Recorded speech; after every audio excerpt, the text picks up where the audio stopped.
this hasn't. We're talking a lot about Kevin Stefanski being the coach of the year, and understandably so. Brian Gutekunst probably deserves some credit for being executive of the year if there's such an award, because they are playing with young dudes at wide receiver and tight end, year 1, year 2 guys. And you talk about what they did to Dan Quinn. Obviously, a lot of that was Matt LaFleur and Jordan Love, but at the other end of those young guys, Romeo Dobbs stepping up. I mean, it's incredible to see when you hit on guys, and this all goes back for me to the Justin Fields conversation about his future. When you hit on guys and you put a play caller in place that can get the most out of these guys, then you can cook with gas. If you don't, you have situations where Matt Canada's running your offense to the ground. You have situations where Luke Getsky is sort of slow to get things started.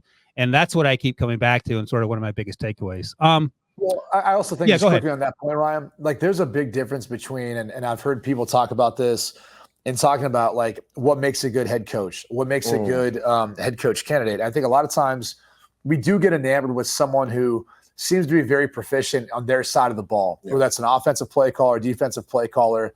And that is obviously a quality and a characteristic you have to have, right? Now, it still doesn't make you a great leader of men. Right. And I heard Pete kind of talk about this earlier this week. He's like, hey, Dan Campbell wasn't a good play caller when he was a play caller. I said, yeah, I get that. But he's a leader of men. He lets his coaches coach. That's great.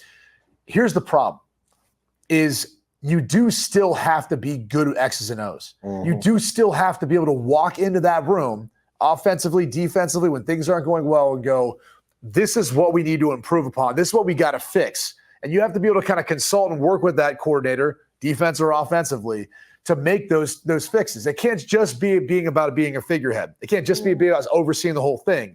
You still have to be able to know your X's and O's and have that sort of prowess, at least on one side of the ball, in order to be able to earn it. So I do think as we get into the coaches of – there's conversations of coaches being hired for head coaches, you know, we can be very enamored with their offensive prowess or defensive prowess, but they still have to be a leader of men. Like those are two separate hats you've got to wear as a head coach. Sure.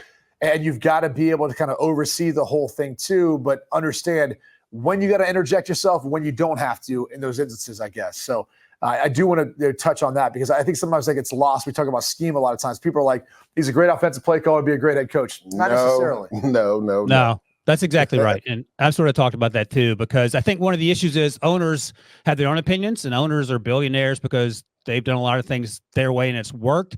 Football sometimes is different. And the other issue is that when you promote someone like a Ben Johnson, just for example, or Bobby Slowick, for example, you can't hire him to another team to be offensive coordinator. The only next step is head coach to get the offensive coordinator, the defensive coordinator, and then you have to figure out or hope that he's a good leader as well. So that's where things get muddy. I mean, Brandon Staley's probably a good example.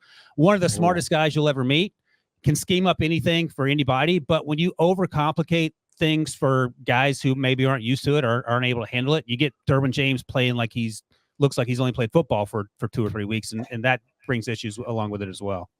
Yeah, that's a great point. And like I said, you know, we'll see how the rest of the coaching cycle, you know, works out, how it looks. But I kind of keep going back to the fact that like it, you know, there's some guys who they're great in preparation leading up to a game, even as like an OC, and then they get into the game, they can't call plays. Yeah. And they just don't have a rhythm for it. They don't have a feel for it. But like I'm telling you, like when they break down film, when they install a play, when they look at it, like they've got it. Like they understand how to get guys open, how to do it, but they just can't figure out when to call it during the course of a game. Like that's its own skill as well.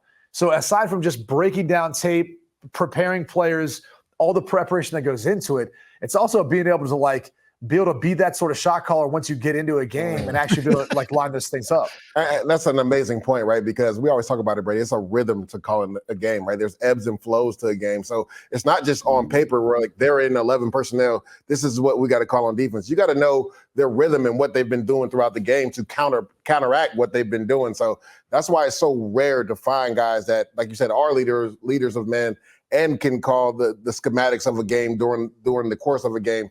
Mike McDaniel's done a really good job of being able to do that and adjust. Kyle Shanahan's another guy. But again, you got to be a leader of men to be a head coach, even if you are good with the X's and O's.